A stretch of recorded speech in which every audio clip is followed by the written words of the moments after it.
Okay mga ka-adventure, may i-share lang ako sa inyo na road markings na madalas nakikita natin sa kalsada.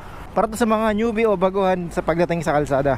Kung nakikita nyo to, ang tawag dito ay landmark. Mapapansin nyo merong nakasulat na K45A7. K stands for kilometer. 45 means 45 kilometers mula sa Luneta Park. Okay? Kilometer 45. And then yung A7. So, ang A is acronym ng kasunod na bayan papunta dito. Okay? 7 is 7 kilometers mula dito is Apalit. Acronym siya ng Apalit. So, baliktaran yan mga ka-adventure. K45 M3 naman. So, acronym is M, Malolos. 3 kilometers mula dito papunta